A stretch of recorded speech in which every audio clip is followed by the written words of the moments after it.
Good evening, good morning, good afternoon, depending upon where you're listening from. I'm Janice Kaminer-Resnick, and on behalf of Jews United for Democracy and Justice and Community Advocates, Inc., I welcome you to our America at a Crossroads program this evening. And of course, we welcome our most esteemed guests, Speaker Emerita Nancy Pelosi and our moderator, Patt Morrison. We also welcome each member of our regular audience as well as our C-SPAN audience. To put it mildly, we are all horrified and grief-stricken by the events of the past 5 days. We are grateful for the tremendous support and the words of President Biden and pray for the safety of our sisters and brothers during these very dark, threatening, somber, and solemn times. We will be providing a link in the email we send right after tonight's program for those who would like to donate to the Israel Emergency Fund. 100% of the donations will be going directly to where the funds are needed most in Israel. Of course, you can also go to the website of your own favorite Jewish organization or synagogue and find donation links there as well. Tomorrow night, we have scheduled a special briefing on the unfolding events in Israel by former Ambassador Dennis Ross. We hope you will join us at 4 p.m. Note 4 p.m., not our usual 5 p.m., and it's Thursday. So we hope you will join us tomorrow, Thursday at 4 p.m. Pacific. The registration and Zoom links for that program will arrive in the email you get right after tonight's program. Next week, on October 18th, we welcome Adam Nagorny of the New York Times in conversation also with the esteemed Patt Morrison.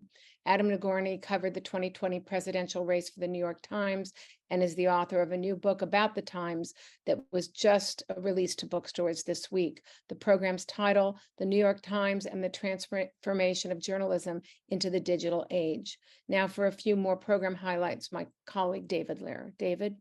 Thank you, Janice. These are difficult days with abundant evidence of how challenging it is to live in this world, let alone to lead it.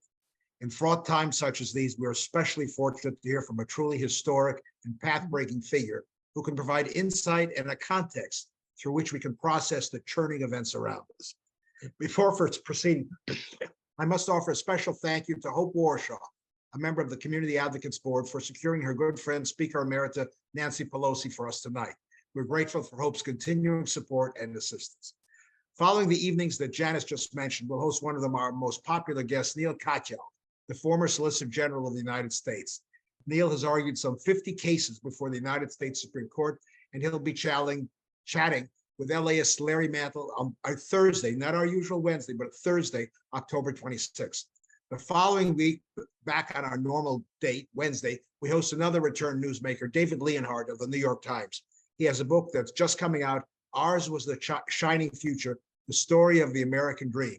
It'll be out in 3 weeks and be with us to discuss with Warren Olney all of that the book has to offer. David is a Pulitzer Prize winner and has written for the Times since 1999. It's now my pleasure to introduce a founding board member of Jews United for Democracy and Justice, and more importantly for tonight, a man who served in the U.S. House of Representatives with the Speaker Emerita in the 1980s. Former Congressman Mel Levine has the privilege of introducing our honored guest and our moderator.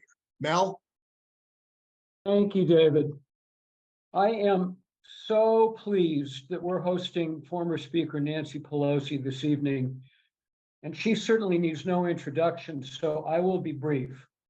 As David said, that I had the privilege and the great pleasure of serving with Nancy during her initial years in the House. From the beginning of her tenure, she earned the respect and subsequently the admiration and gratitude of her colleagues. Throughout her years as Speaker and Minority Leader, her colleagues had complete confidence that they could trust Nancy because of her integrity, her insights, and her extraordinary effectiveness. With the smallest of margins, Nancy united all segments of her caucus, which led to the most significant set of congressional achievements since the time of Franklin Roosevelt. Nancy is a staunch supporter of Israel and of human rights.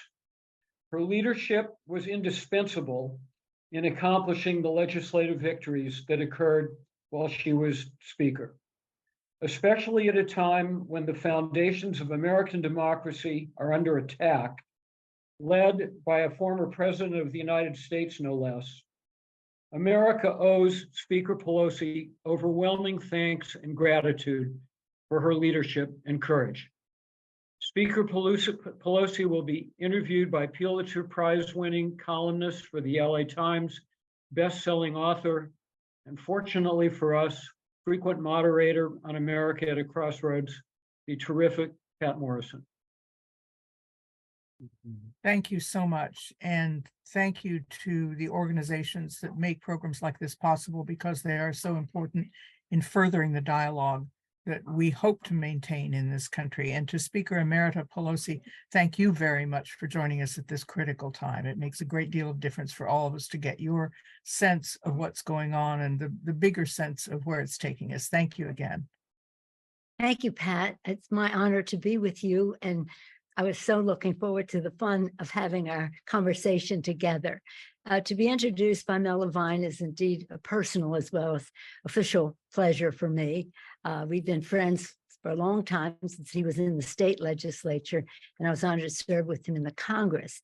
But then I got this big award from an environmental group, and I start bragging about the organization that is going to be implementing a lot of our Save the Planet resources, the $378 billion. And his son is high up in that organization. So the beat goes on with public service, and the Levine family he said, perhaps you know my father, Mel Levine. Oh my gosh. So Mel, thank you for your very kind words, for your great service to our country. As I say, the public service in your family continues. And it's wonderful to be with all of you, to Jews United for justice and well, democracy and justice and community advocates. Speaker Pelosi, we've heard over the last several days that President Biden and the executive branch, the actions they're taking to do as much as they can on behalf of Israel in these dire circumstances. But what should Congress ideally be doing at this point, apropos of the situation in Israel? And what can it do because of the vacuum, the vacancy in the speaker's seat?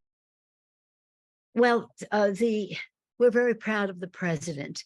I was so pleased to hear a strong statement yesterday and today. Well, ever since this horrible situation came upon us, it just so brutal, so barbaric, so almost, I would say, unforgivable, if that's allowed to be said, unforgivable. The Congress of the United States is in a place right now, it's very unusual. With no speaker, you have no House of Representatives. But as soon as we get one, and we're hoping maybe tomorrow, the Republicans will come to terms in their own caucus, then we have a resolution co-sponsored by over 200 people strongly supporting Israel and condemning, denouncing what happened there. And that's almost everybody in the House of Representatives. Very important, though, in the other House, and they're not in session right now, but they will be soon. They must confirm the ambassador, Jack Lew, to Israel. We have an excellent embassy staff and the rest, but we need to have the presence of Jack Lew there as soon as possible. And of course, we need them to approve so many of our military leaders, so many in the military leadership who cannot fully function as acting. They must be confirmed. It's when you look at the House not able to elect a speaker, and you look at the Senate not able to confirm that 99 senators are not enough. One can hold up 500-600 nominations. We have to act quickly, and hopefully within the next week, the urgency of Israel will cause that to happen. So today we saw that Representative Steve Scalise was the name that was voted out from the Republicans. Whether it'll reach the floor, what will happen, there's no guarantee that he becomes speaker. What effect does this internal fracas on the part of the Republicans have as far as how the speaker can be elected, how easily a speaker can be deposed? Does this detract from the power of the speaker, the authority of the speaker's position? I think that it detracts from the dignity of the institution. And we always said we want to protect the institution. We have a responsibility to it. It is in our Constitution as the first the legislative branch, the first branch of government, but the House elected every 2 years, closest to the people, called the People's House. And by custom, the majority party, and wish that we were, but not talking politics here, the majority party then nominates a speaker from its own ranks, and that by custom, that person would get the majority of the votes on the floor. Unfortunately, what happened at the beginning of this year was incredible shrinking of the speakership by giving away authorities and the rest to get votes. And therefore, we're in this situation where only one person can move to vacate the chair. And that's what you saw happen last week with, there turned out to be 8, but 1 to make the motion. That shouldn't be the way it is. You should be able to vacate the chair if there's a reason, but it shouldn't be just one person having a whim rather than a real purpose and reason. So anyway, just to the point, the House cannot function. The only thing the acting speaker, McHenry, can do is call for the election of a speaker. That's all. You And said- so until that happens, we can't put legislation on the floor. We can't do anything else. You said rather proudly that you were elected speaker with no Republican votes. You had enough Oh, no, Democrats. I wouldn't even want any. I mean, that to- is to say, you want to be able to be elected by your own caucus. And I can understand why they would not want any Democratic votes. I certainly didn't want any Republican votes, especially they were, shall we say, Trumpian. Well, however, there's every possibility that whoever is the next speaker will have to be elected with Democrats' votes. How does that reposition, again, what the speaker can and cannot do and what Democrats can and cannot do? Well, we're very proud of our record. Well, in the first 2 years of the Biden administration, as was mentioned by Mel, thank you, the president has a record that is so historic compared to Franklin Roosevelt, who was there, 4 terms almost, and Lyndon Johnson, and this was just in 2 years. And our members were very courageous. We House and Senate Democrats, we took on big issues, the recovery, the rescue package, the infrastructure package, the CHIPS bill, and CHIPS and Science, the PACT Act for our veterans, and the biggest ever in any country ever, including our own IRA, the legislation to fight climate change, $370 billion worth. And so he's done such a great deal. We did such a great deal. They now want to unravel it. For example, they want to unravel what we've done on climate. They want to unravel what we did in that bill to reduce the cost of prescription drugs, taking insulin from $500-600 a month to $35 a month for seniors. The ability for the Secretary of HHS to negotiate for lower prices. The list goes on. And so part of their agenda is to undo everything that we did and restore a tax break that they gave. They talk about being fiscally sound, and yet their main accomplishment of I don't like to use his name, but the former presidency was that they passed a tax bill that added $2 trillion to the national debt and gave 83% of the benefits to the top 1%. So we have our differences. We have major differences. They want to fund 80% of the money away from Title I poor children's public education, 30% of the food out of the mouths of babies, 80% of home heating oil for seniors, low-income housing scene. The list goes on. We have a difference of opinion. We want to build the middle class from the middle out, from the bottom up. And that's why when people say, why do you all argue? Well, because we disagree. And that's what our founders had in mind, that we have difference of opinion. We'd find our common ground with accountability and transparency. And that takes bipartisanship much of the time. It's preferred, but they have to elect their speaker. Now, there are other matters that Congress has been undertaking even before the speakership controversy arose. And one of them is an impeachment hearing for Joe Biden. And I wonder whether you think that part of the reason for this is in making, like normalizing impeachment, that if we can try to impeach Joe Biden, that the 2 impeachments of Donald Trump will seem insignificant. Every president will get impeached. Well, they did the same thing with President Clinton. President Clinton did a dumb thing, but it was not an impeachable offense. We're talking about high crimes and misdemeanors. We're talking about dishonoring your oath of office as a pledge to the Constitution, to protect and defend the Constitution. Until we had the goods on what's his name, we did not bring impeachment. Then he brought it upon himself again when he incited an insurrection in the Capitol in defiance of what the Constitution was calling for, the acceptance by the Congress of the Electoral College results of the election. And so it led to another. So they've been searching for what now 9-10 months for some goods on Joe Biden. They found nothing. Their hearings are an embarrassment even to them. And it's sad to talk this way, because when I came to Congress, and Mel can attest to it, we had our differences of opinion, but we were a kaleidoscope. Sometimes there'll be some Democrats and some Republicans against other Democrats and other Republicans, and other times it would be a different configuration regionally, or whether environment was important to you, or human rights nationally or something. You'd find your common ground, but there's practically no basis of common ground. Maybe we'll find some, but right now for them to go to use, it's so pathetic, and it shows the poverty of their ideas. They have nothing except tax breaks for the rich, and taking benefits away from the poorest of the poor. Again, we want them to rise up to the middle class. This isn't just about poor versus rich. Right.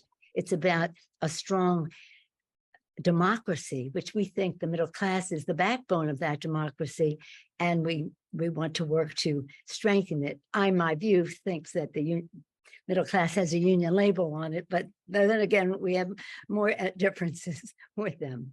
You've recently had to speak a lot about the death of Diane Feinstein, the California senior senator. Can you give us a brief sense of what you think her legacy is? Well, thank you for asking about her.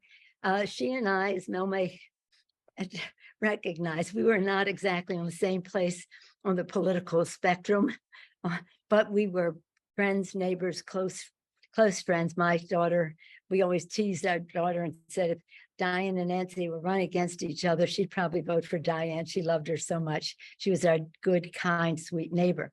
But she was an iconic figure. Imagine running for mayor 2 times and not winning, and then coming into the office with this tragedy where she found the people who were assassinated. She found them and went out and told the people of San Francisco what happened with dignity, with grace, with strength, and with comforting. And a city that was reeling from all of that, she gave confidence and comfort to, and then going from there. She loved this state. She loved everything about it, the people, the diversity of opinion, and the rest, the beauty of nature, whether it's deserts or forest or oceans side or lakes, whatever. She was always there to protect it. A state of 40 million people, 52 members of Congress. She dealt with all of it so well. I'm very pleased that she received such beautiful recognition on her passing, and I miss her, but they tell me, well, she was 90, why are you crying? I'm like, well, I miss her, but may she rest in peace. Thank you. One of the discussions that was generated by her health problems in the last months of her life was about the aging generation of leadership in Washington. And there was a recent much criticized New Yorker cover that showed you, Joe Biden, Mitch McConnell, and Donald Trump all racing one another in walkers. And this does show up. It does show up with voters' concerns. I wish I had this cover to show so people could see it, but it does register with voter concerns. Well, And quite frankly, I don't think I should have been in that picture. I stepped aside from leadership. We have a president, the head of the Republican Party in the Senate. Who was the other person? I don't even remember. McConnell and Trump. Oh, Trump is 3 years, what is younger than the president, and all they talk about is the president's age. He's he's So 3 what years is your older. message? So He what is your message? functions, he's beautiful and well. So I thought, geez, oh, whiz, I gave up power. Why am I with these? So what is your message to voters who do, even Democrats, are concerned about Joe Biden's age and collaterally about the aging generation of leadership? Well, there isn't. Let me brag about myself, if I may. When I came into Congress, there were 23 women, 12 Democrats, 11 Republicans. I said, no way with this. Right now, you know how few, 435 people, 23 women. Get out of here. So we made a decision.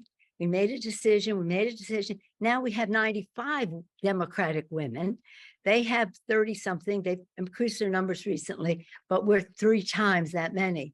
And our caucus is over 70% women, people of color, LGBTQ. This is a decision. It happens because you decide to invest in campaigns in a way that produces that beautiful diversity of representation, more importantly, of opinion. And when I became leader, we had 5 or 6 members of the leadership. Now we have close to 20. And that was to open the door for many more new members. If you're there fewer than this number of years, or if you're a freshman member, all bringing the newer members to the table, and some of it created by them. How would you like to see this work? And again, the diversity is reflected in leadership. So while I may be, well, I got a later start. I raised 5 kids before I ran for office. So I figure I should get like 15, 20 years off my age from my participation. But I do think that it's good to have a mix at the table. This president, but we're talking about this president and at the top, and president, the concerns people have.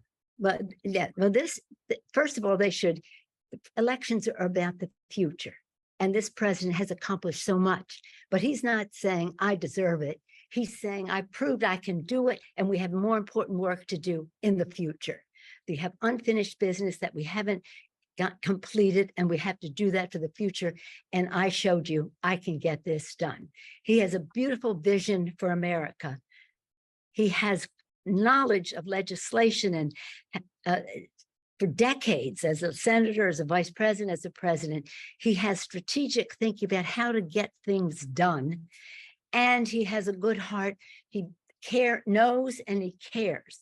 So if somebody wants to say, well, okay, I wish you were younger, but you cannot say any younger person.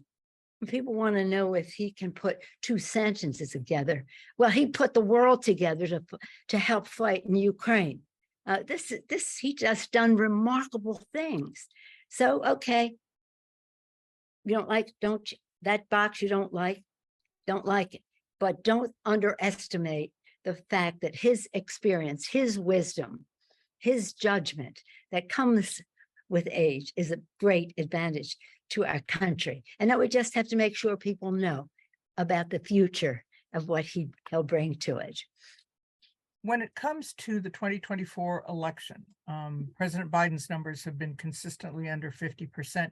How do Democrats campaigning for congressional seats campaign vis-a-vis President Biden? Do they own his agenda? Do they try to keep a distance? Yes. Does it vary from district to district, as it did for some Republicans with Donald Trump in 2020? Yeah, and he lost. But in our case, we will win embracing the Biden agenda, which is our agenda, House and Senate.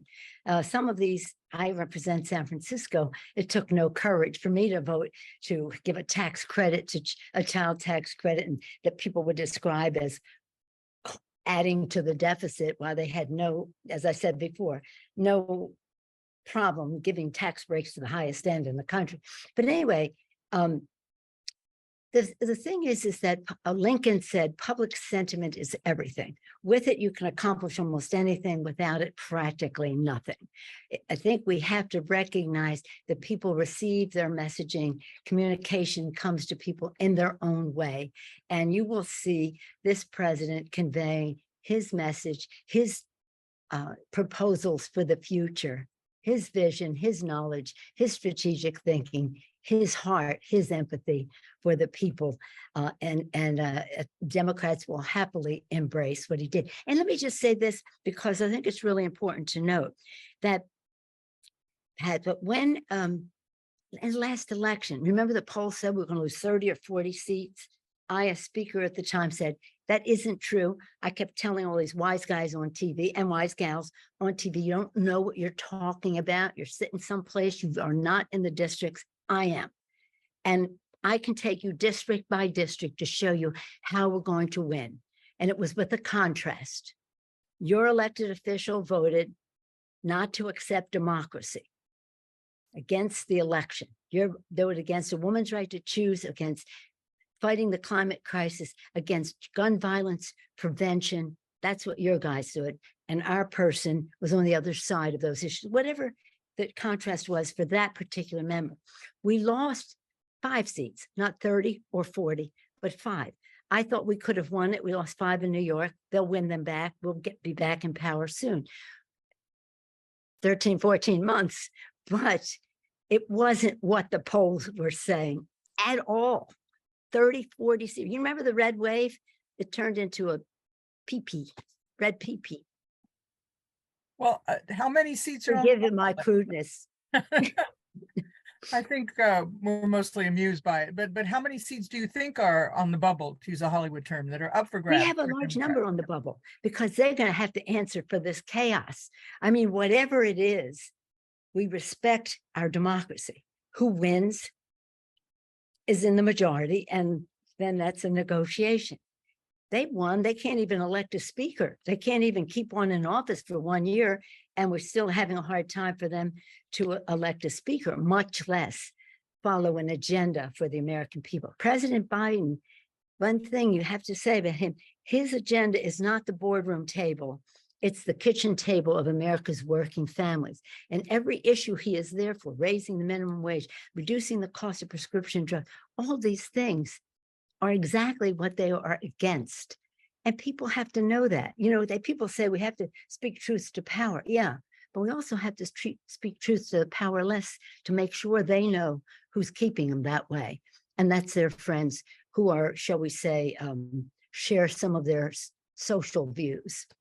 Well, I'd like to add, and you will like this, Heidi observes, one of our viewers, Heidi, says that you wear stilettos, so it's a real joke to show you on a walker.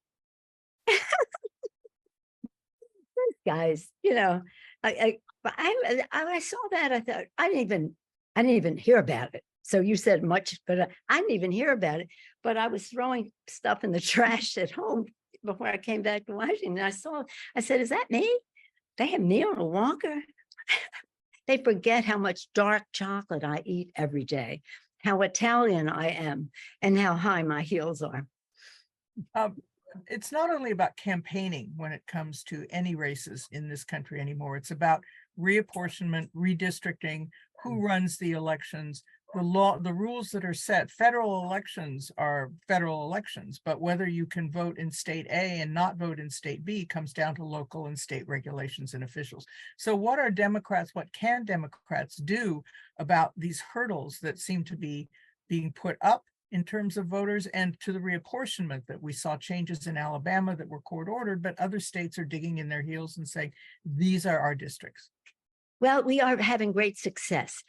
You mentioned Hope Warshaw earlier. Hope has been a great supporter of our democracy. Let's put it that way, in every way. And I worked with her mother years ago in the Democratic Party, so I call her Hopi, and now she's a force in her own right. But here's the thing, we had an initiative that was started just in the 2016 campaign, before the horrible thing that happened to our country. But during that campaign, we put together called the Democratic Committee for National Democratic Committee for Redistricting, headed up by Eric Holder, the former Attorney General of the United States. Eric Holder has been a blessing for our country.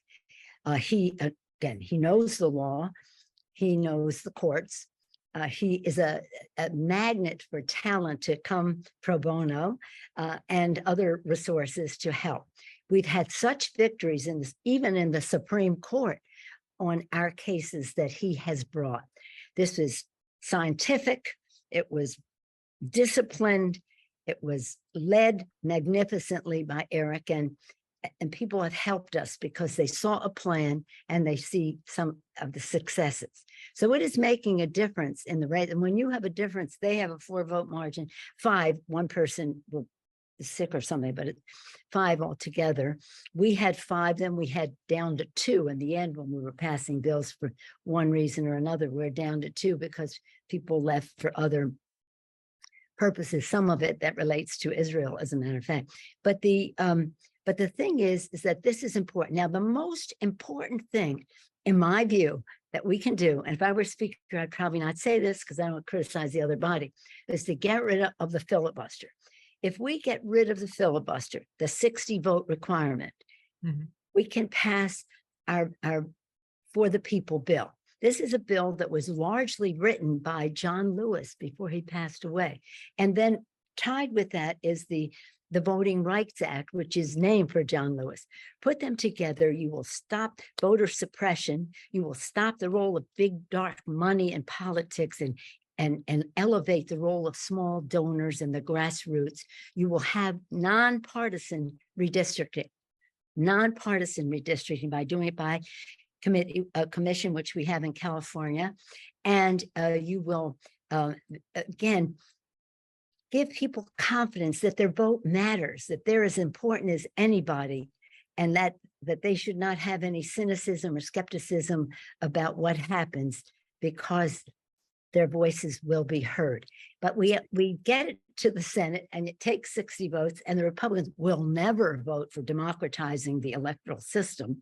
They were there to suppress. In fact, Mitch McConnell said,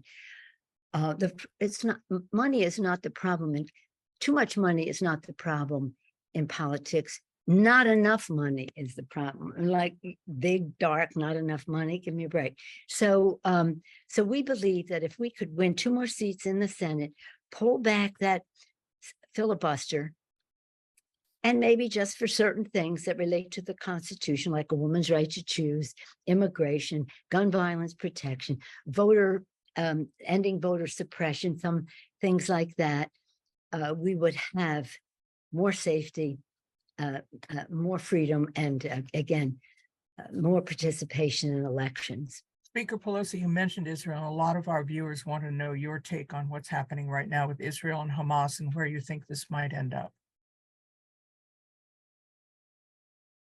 As with everyone, including those participating and viewing this is so heartbreaking. It's really hard to sleep at night thinking of what is going on in Israel at that moment. I spoke this is going to be a little self-promoting, not me, but from my father.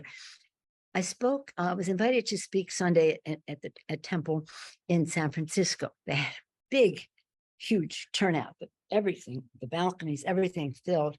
And it was spontaneous because obviously this was just happening over the weekend. And when they introduced me, they said, "Oh, we have our representative." I'm Nancy at home, so they don't go into Emerita or any of that.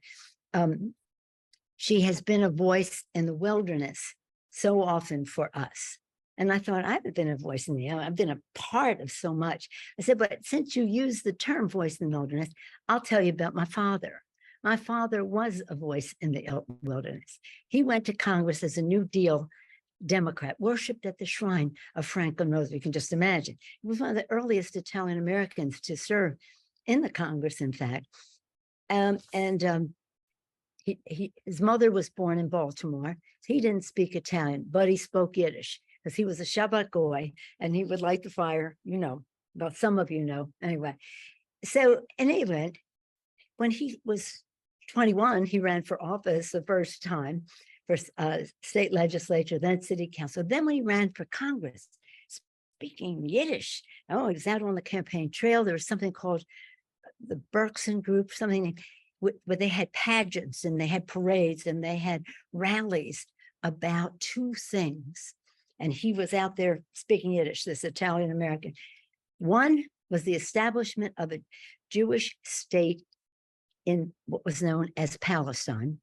And two, not in that order, was further assistance to help the Jewish people in Europe who were being killed. I mean, that murder and the Holocaust. I don't know if they called it that at that time. This late 30s, early 40s. And when he went to Congress, again, worshiping at the shrine of Franklin Roosevelt, but in disagreement about that not enough was done about Jews in Germany, et cetera, or enough visibility about establishing the state, to the point where this voice in the wilderness went to the floor and said, Mr. Speaker, he always was all Mr. Speaker, of course, but he say, I rise as a member of the Hebrew men's army. I mean, that's how he would identify himself when he would rise in Congress. And this was the moment, the voice in the room.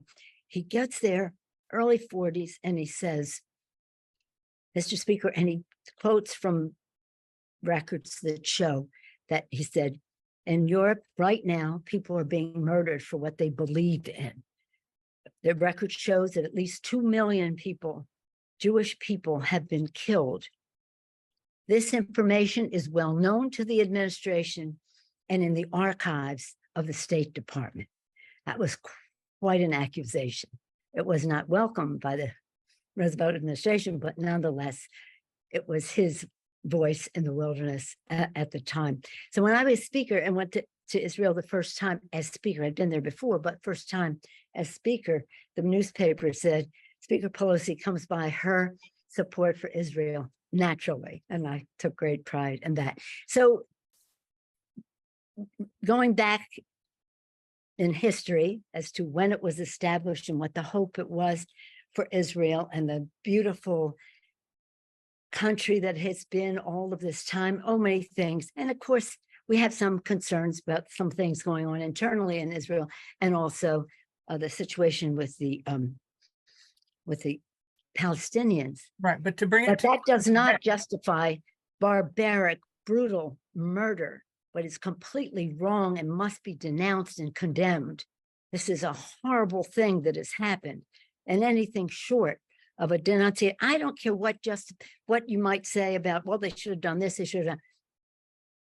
This is what happened with such brutality and against, I mean, cowardly, going after women and babies and awful things that they are doing. So anything short, and I think that people who are sympathetic, you know, I had some of my colleagues, a few, maybe three, who have concerns about what is the political situation in the region. I said, give yourself the opportunity to say, I have been with the Palestinians every step of the way, but this is wrong. This is wrong. We have to declare that. And in any event, I hope that as the war, as they say, it is a war, continues, that we will not engage as we go forward, all of us in our rhetoric and all the rest, in depriving families there of water and food and electricity and the rest. Fight the war against the warriors, even though they did not. They were cowards and went after women and grandmoms and older people. So that's what it is. I'm proud of the president. I think he has spoken beautifully. I heard Thomas Friedman on TV say, nobody wrote that speech for the president. That's what he believes and has done so for decades. I'm very proud of the president. the United States is very much behind Israel. At what point does the United States say, maybe we don't like the way things are going a month, 2 months down the road, and then it becomes a matter of how the United States deals with the government of Israel in matter of tactics? Or should the United States just be hands off and say, this is your war to fight, we'll do for you what we can, but we are not there to argue tactics and strategy?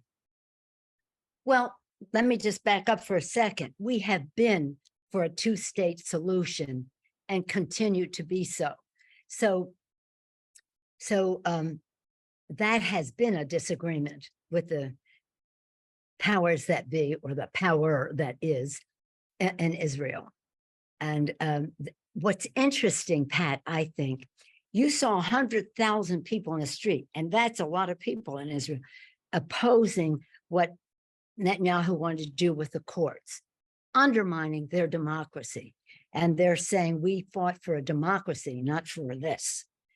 But when the attack came, everybody came together to protect the people of Israel. And that, I think, is hopeful. I mean, you always have to be hopeful that, as people said after the Yom Kippur War, it led to some peace. I remember when Hamas was elected. Oh my God, I thought, why did we even have an election when Hamas, with a plurality, not a majority, would get elected? I went to see President Perez, and I said, well, I don't think he was president at the time, but I saw him right then when that election took place. And I said, oh my gosh, this is terrible. They're awful. They're terrorists. They're this, they're that. If you ever read their constitution, that's what they are. And he said, Nancy, I see everything as an opportunity, every situation as an opportunity. So maybe they've gone so far that it is an opportunity to take us to a better place working together. However, as a mother, as a grandmother,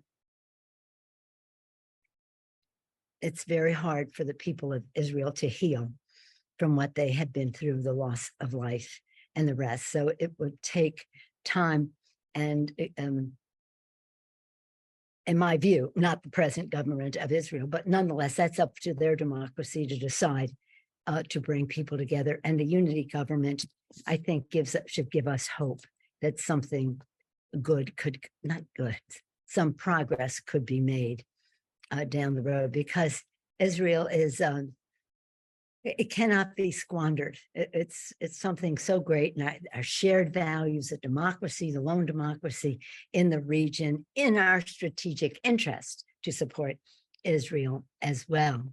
And of course, so of such acceptance, popularity in the United States beyond the Jewish community, but support for Israel is way up high on the ratings as to what the American people think about that. I'm sure we're going We to, hope that we love it because of its values, and we hope that its values will determine how it goes forward. I'm confident that it will. we're going to be getting more questions from our audience as we go to those questions about the situation in Israel. But before we do, I want to ask you a question about this country, bringing it home. When in the HBO documentary about you by your daughter, you said you're there to do a job, not keep a job.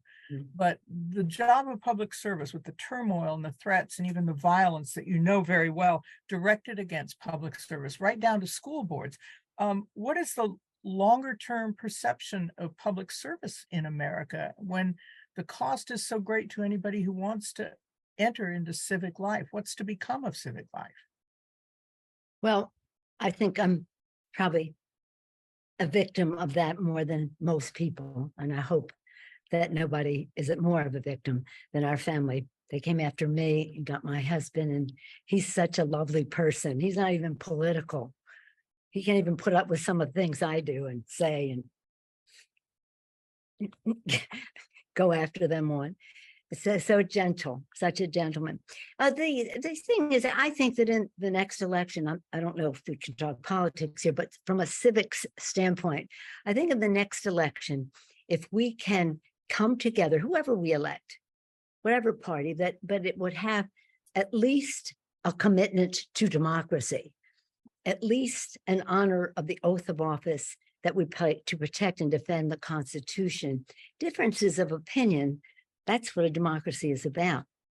Abandoning your commitment to the Constitution and to the flag and the rest, that's a different story.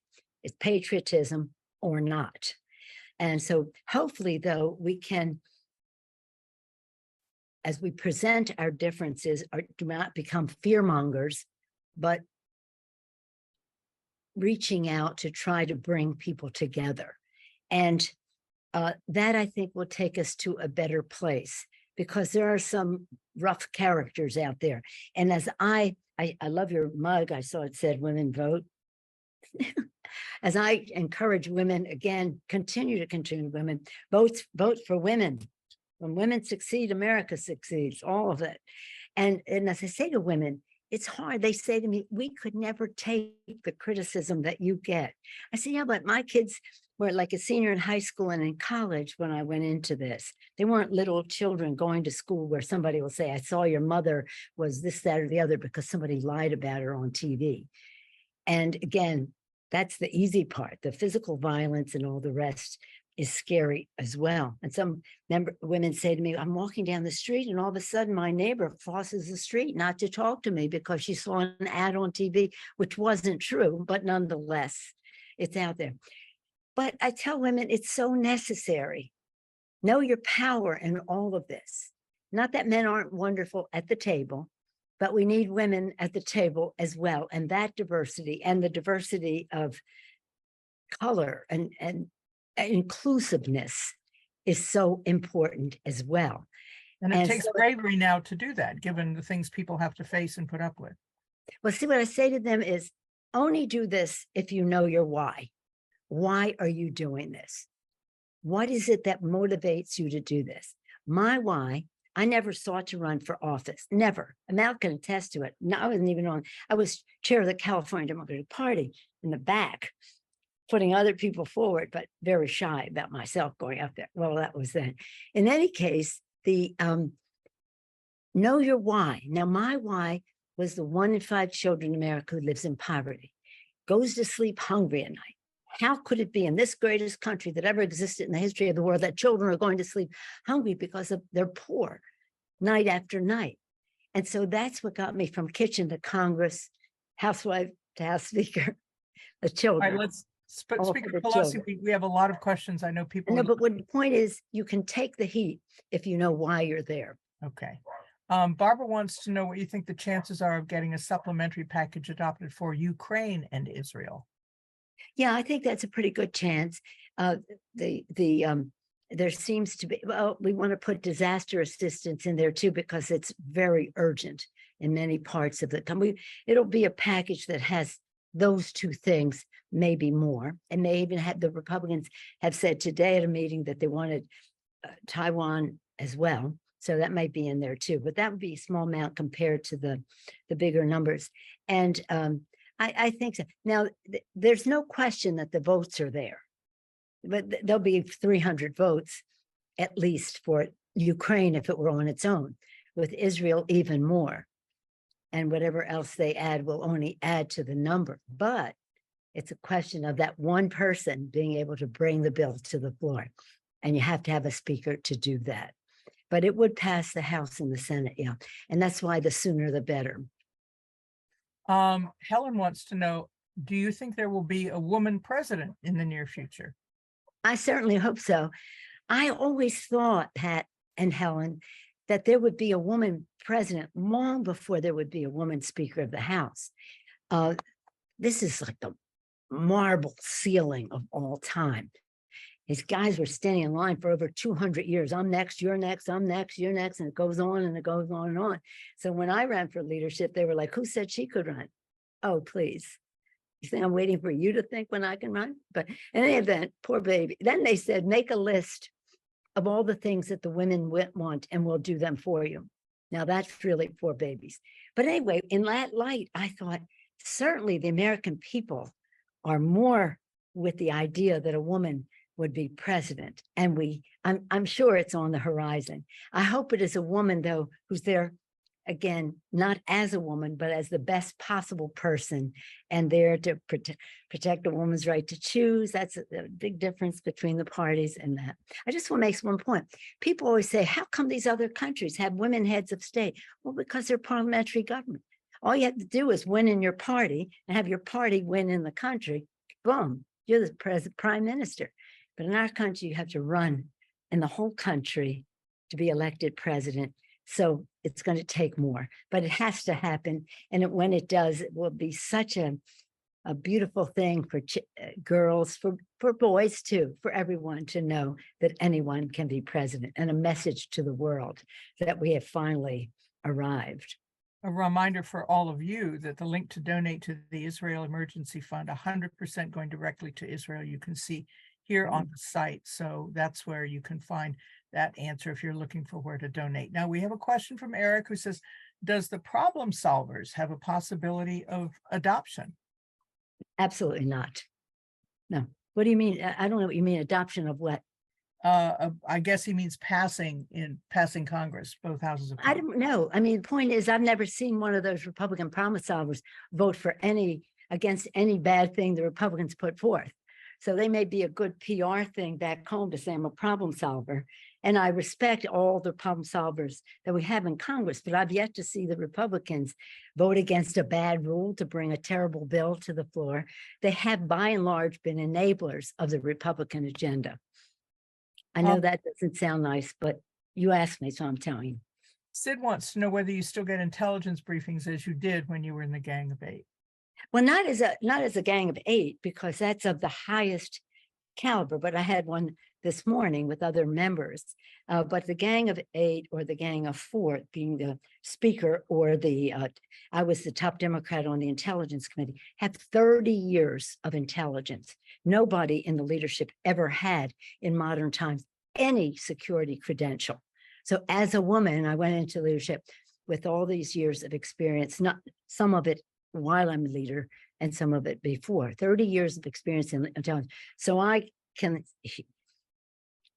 hear it, whether it's classified or not. I can hear into it.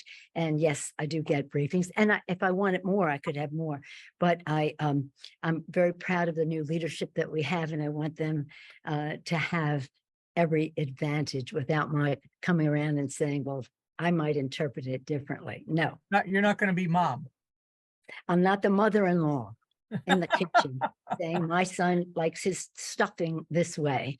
You're not making it right. No. Judy But wants again, on the contributions to Israel, if I may, one of our friends lives in Naphtali. You may know her. She's from LA. She just was at there. Her niece, nephew, and their baby were killed in the kibbutz, in their house. As I said before, their children were in a closet and they were saved, but 2 other children were saved. But Liz, what she learned when she was there, because she was there this past week, was that many of the military that are being called up, 300,000. Imagine, last week you didn't know about this week 300,000. They don't all have all of the equipment that they need right away, whether it's a ceramic vest or helmets or ammunition or this or that. When I talked to the Israelis and the ambassador and the rest, they said, we have it under control, but the sooner they could get more of it, the better. So of course you want to have humanitarian and all kinds of other assistance, but we want to make sure, some families in the US have young people in the military there, and they're sending them support. So that might be another place where you might find comfort in helping. Judy would like to know why Kevin McCarthy blames you for the loss of his speakership. I don't know. You have to ask him. He said, well, you said to the previous speaker that you would have his back. I said, no, I had the back of the institution, not his back. I said, this isn't a question of whether I liked him or not. It was the institution. And that we couldn't have one person coming up and saying, we're not going to have a speaker this week or that week. But I have to say, when I have the back of the institution, I have to have the back of somebody who has the back of the institution, and not a person who shrunk the role of the speaker, which is the president, the vice president, the speaker of the House. This is in the Constitution of the United States. It's an exalted position. You don't sell it down the river so that you can have your portrait hung in the hallway or a set of offices or some cars and drivers. It's about protecting and defending the Constitution of the United States, meeting the needs of the American people, and in doing so, recognizing the role that the House of Representatives, the People's House, has in all of that. Well, leave it up to somebody to so unprofessional to blame somebody else for your lack of not being able to count. Speaker Pelosi, Alice would like to know, oh, excuse me, a wrong question here. Jack, talking about the Congress dealing with the immigration problem. This week, President Biden said that Congress had allocated funds to build a border wall and he was legally obliged to spend them. What is it that Congress can do apart from allocating money to help shape an immigration policy? Now you've got the Republicans in the leadership position, so I don't know where that would go. Where do you think it can and should go? Well, where it has been and where it should go, first of all, we have to have comprehensive immigration reform. We have to recognize, as we do, that we have to secure our border, that we have to have respect for people coming to our country, that we have obligations from the standpoint of refugee status and the rest of that, asylum seekers. And it's a morality thing. Other countries respect, and we should too. Nobody said it better than, are you ready for me to quote a Republican president? Ronald Reagan. Ronald Reagan. All of you, I want you to Google Ronald Reagan's last speech. This is the last speech I will make as president of the United States. And I want to communicate a message to a country I love. And he talks about the Statue of Liberty and how this beautiful beacon of hope welcomes people to our shores, and how America, unlike other countries, is a mixture of so many people coming to our shores. And because our door is open, we are preeminent in the world. And if we close that door, we will cease to be preeminent in the world. Ronald Reagan, he said it better and longer. Google it. And when he was president, Congress passed an immigration bill, 1986, before I was there. Were you there, Mel? I think you were just there. In any event, there was a time when I was not there. And anyway, when they passed the bill, he said, you haven't done enough. After he signed the bill, you haven't done enough. And he instituted, and George Herbert Walker Bush followed, the family fairness, where they would be more welcoming to families. Remarkable. And George W. Bush, second Bush president, was there as well. But there are Republicans in the Congress who just won't go there. There was a bipartisan bill passed in the Senate when President Obama was president, passed in the Senate. Obama's president comes to the House and they never would take it up. They would never take it up. So this is a big debate in our country. There's some fear that some people don't, they're concerned about immigration, they're concerned globalization, innovation, and it's part of the fear that they have about what their role is in the future of our country. And we have to give them that comfort that the future is there for them and they should help shape it. But we do have to pass comprehensive immigration reform. And I don't see it happening with them in the majority, but I do see it happening in a bipartisan way. Speaker Pelosi, we try to end on a positive note. So with about a minute left, can you give us something that we should be looking for and looking forward to? Well, I think that it's really important. Well, first of all, I would say we should be grateful and happy about our president of the United States and his reelection, and that the Democrats will take back the Congress, that the House, and they improve in the Senate, but that's politics. That gives me hope, though, because what gives me hope are two things, and some of it springs from Los Angeles. The arts. The arts are a place where people come together. They forget their differences. They laugh together. They cry together. They're inspired together. For even a period of time, they have some common ground. And I had full confidence that the arts will be the path where people can just find respect for each other and know that their differences are not total, but that they have some common ground. The other thing that gives me hope are young people, because they own the future. It's theirs. And one couple of the issues that are at stake right now politically, one is climate. I told you we make the biggest investment in protecting the planet and fighting the climate crisis. And the other side wants to undo that. They want to undo that because they're fully in the pocket of the fossil fuel industry. That's one. And two, they believe in personal freedom, LGBTQ, woman's right to choose, freedom. Democracy is about freedom. So I'll just close by saying that one of my favorite lines in the national anthem, the whole thing, but my favorite line is proof through the night that our flag was still there. I think this election and this period of time, whether it's tied to election or policymaking, is about our flag being still there. And as we pledge every day with liberty and justice for all, hoping that we can find our common ground in our country, respectful of different political points of view, Democratic or Republican. I appeal to the Republican Party to take back their party, this grand old party, and not let it slop into a cult. I won't even say to whom.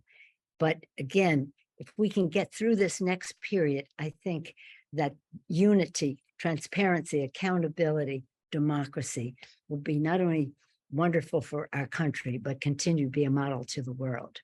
And that is what Jews for, what you are for democracy and justice and community advocates are about. So thank you for your patriotism to make so much of a better future possible for our country with liberty and justice for all.